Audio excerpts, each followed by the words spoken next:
I go straight to our final conversation. For a long time, many citizens have made calls for Nigeria to seek help in tackling nationwide insecurity.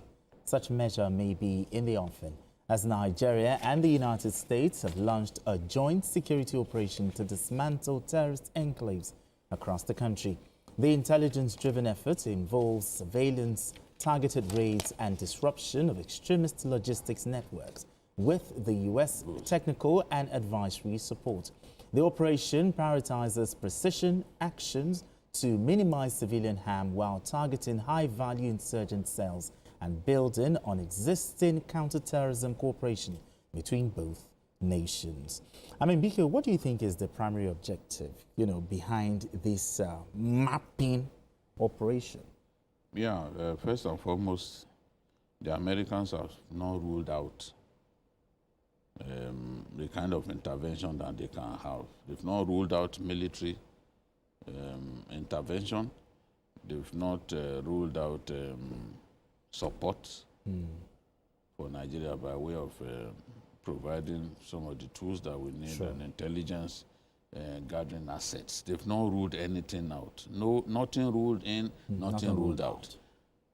Nobody knows what decision Trump will make. Okay.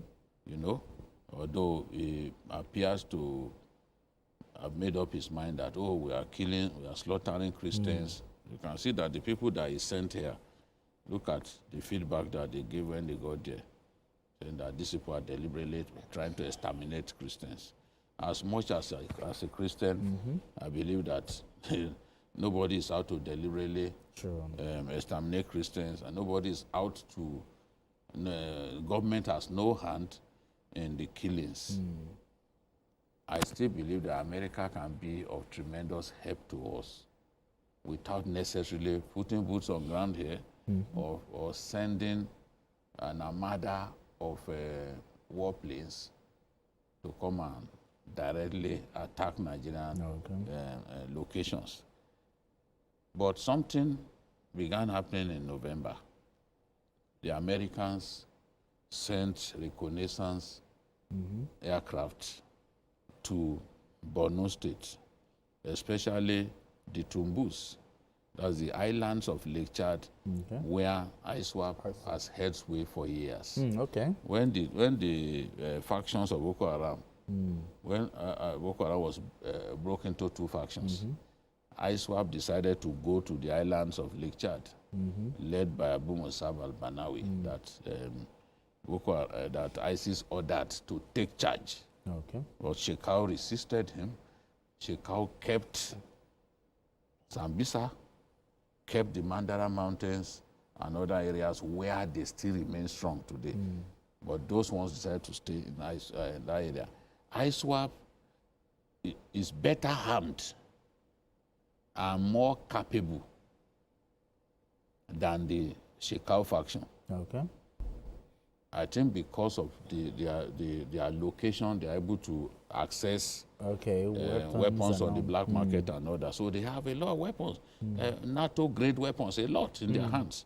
So they've been a real threat to the military. Now we've seen American reconnaissance aircraft flying over that area, gathering data.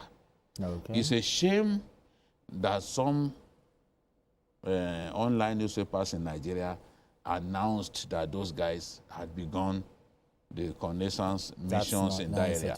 It is unwholesome to behave like that. Irresponsible. So, but the truth is, indeed, they've started those, and they are not doing it for fun. They are doing it to gather information and know that when the President of America gives the directive to strike, they know places that they are going to strike. And it is also a good thing, because when one of the Congress women asked a Trump aide a question, he said, we are considering working with Nigeria, that we are not saying, it has to be military. We are considering working with Nigeria, sharing intelligence and providing support, logistics support, and other kinds of support that we can give them. So now the two countries are working together, and even our armed forces have confirmed that, yes, there is some level of cooperation. It may not yet be at the level that we want, but one thing is certain. The two countries are beginning to work together. The tension has gone down a little bit, and I want to believe that reason will prevail in the end.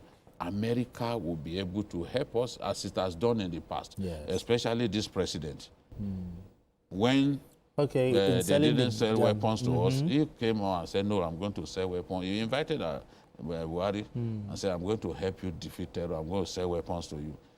The Republican president is always how to sell weapons, because a lot of the military contractors are Republican. That Obama couldn't do because Obama refused. No, it's because he didn't want to do it. It was just, he didn't want to do it. What did Trump do? Trump lobbied the Senate. People like McCain, he lobbied them, and the Leahy law was brushed aside. Obama showed no interest. Obama was much more concerned about regime change.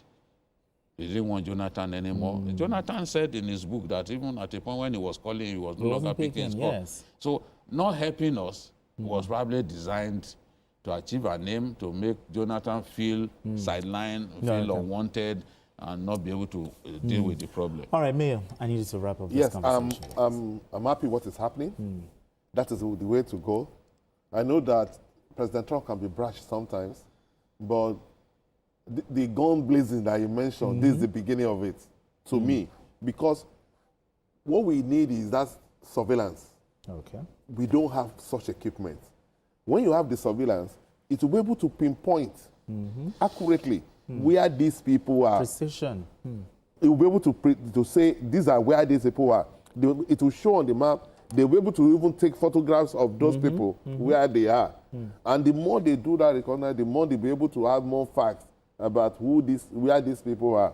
So by the time they now, in collaboration with Nigerian security forces, decides to move against them, it will be easier for them to be able to bomb them without casualties, collateral damage that will affect everybody.